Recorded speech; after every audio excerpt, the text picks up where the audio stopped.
میں بند کرو. ڈاکٹرز آتے ہیں, اگر کوئی ناجائز مطالبہ کرتے ہیں بالکل آپ ان کو پکڑ لے تکڑ لے جو بھی کرتے ہیں, لیکن اگر وہ آئینی حدود کے اندر رہ کے کچھ کرے. ابھی ہر دن کوئی نہ کوئی نوٹیفیکیشن آ جاتا ہے چیف سیکرٹری کی طرف سے. یعنی یہ سارا اب ایک معمہ بن چکا ہے بلوچستان کے اندر.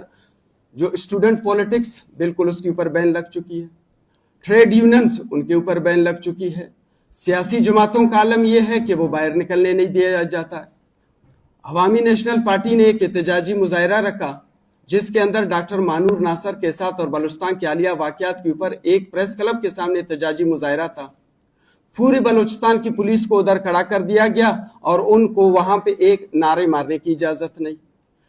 اب ہمیں سمجھ یہ نہیں رہا کہ اگر بلوچستان میں حالت ہے تو ہم وہاں سے ہمارے ڈاکٹرز نکل کے اب اس وقت یہاں وفاق میں آئے ہوئے ہیں کہ تاکہ وہ مدعا یہاں بیان کیا جا سکے.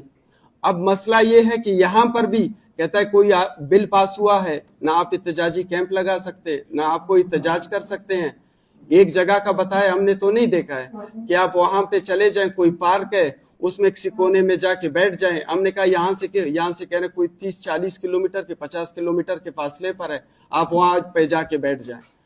اب مسئلہ یہ ہے کہ ہم سمپل سا ایک جوڈیشل انکوائری, آئین بھی, قانون, عدالتیں سارے اسی ملک کا ہیں, ہم انہی سے ڈیمانڈ کر رہے ہیں کہ آپ ایک جوڈیشل انکوائری بٹھا دیں کہ اس وقت جب یہ واقعہ ڈاکٹر مانور ناصر کے ساتھ ہوتا ہے, ہماری اطلاعات کے مطابق اس وقت کوئی شخص آتا ہے, تمام سیکیورٹی گارڈز کو وہاں سے ہٹا دیتا ہے. اس وقت اس دن سارے سیکیورٹی کیمرہ اس رینج کے اندر جو بھی سیکیورٹی کیمراز ہے وہ سارے کام نہیں کرتے ہیں. اب ہم کہہ رہے ہیں کہ ایم ایس سے کوئی جا کے کہتا ہے کہ آپ کو شاید ہٹانے کی باتیں چل رہی ہیں.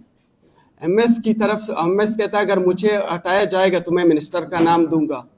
خدا نخواستہ کیا اس واقعے میں منسٹر ملوث ہے یا کوئی اور مسئلہ چل رہا ہے؟ سیکرٹری تک جب یہ بات پہنچتی ہے کہ شاید آپ کو اس معاملے میں سسپینڈ کیا جائے, سیکرٹری صاحب کہتے ہیں میں تو سب کچھ چیف سیکرٹری کی اجازت سے کر رہا ہوں. اب معاملہ میں سمجھ نہیں آتا کہ آیا واقعی اس معاملے کے پس پردہ کچھ لوگ بیٹھے ہوئے ہیں جن کو چھپانے کی کوشش ہو رہی ہے, یا انہوں نے کرپشن میں اتنا منہ کالا کیا ہوا ہے کہ اس یہ پورا ایک چین ہے, سی ایم تک یہ سب اس میں ملوث ہیں.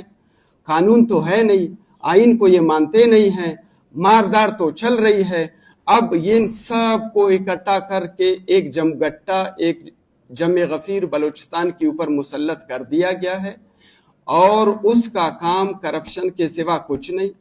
ہم ادھر صرف اس وجہ سے آئے کہ ہم اپنے جان کی امان مانگنے کے لیے آئے کہ خدا را ہمیں تحفظ دیا جائے. اور یہ بات ایک انسان بحیثیت ڈاکٹر میں سمجھتا ہوں کہ انسانی سائیکالوجی کے مطابق یہ بات انسان اس وقت کرتا ہے کہ وہ جب بالکل بے بس ہو جاتا ہے. پھر اس کے سامنے دو راستے ہوتے ہیں.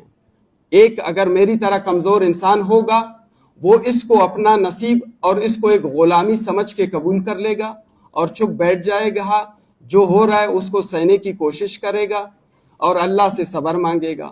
لیکن دوسری طرف وہ انسانی سائیکالوجی بھی موجود ہے کہ پھر جو وہ بغاوت کا علم بلند کرتا ہے اور ریاست کے خلاف برسر پیکار ہوتا ہے. اب یہ فیصلہ ریاست کو, ان اداروں کو کرنا ہوگا کہ آیا وہ ان معاملات کو طے کریں گے یا مجھ جیسے انسانوں کو غلامی کی طرف دھکیل دیں گے, یا پھر ان لوگوں کا مقابلہ کریں گے جو ان سے برسر پیکار ہوتے ہیں. Thank you.